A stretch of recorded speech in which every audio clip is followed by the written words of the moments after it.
చూడండి ఫ్రెండ్స్, అసలు ఏం జరిగిందంటే ఈ మేస్త్రులు చూసారు కదా, ఇక్కడేమో కన్నం పెట్టారు, కాకపోతే బాక్స్ కనిపించలేదు సీలింగ్ చేసేటప్పుడు.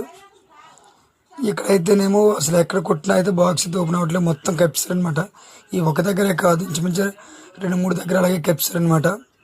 ప్రతి దగ్గర కూడా అలాగే కొట్టేసి ఓపెన్ చేసుకోవాల్సి వస్తుంది ఫ్రెండ్స్. సో మేస్త్రి అందరికి నేనేం చెప్తానంటే, కొంచెం ప్లాస్టింగ్లు చేసేటప్పుడు మాత్రం చూసుకోండి ఫ్రెండ్స్. ఈ ఎలక్ట్రికల్ బాధను కూడా మీరు అర్థం చేసుకోండి, ఎలక్ట్రిషియన్స్ది.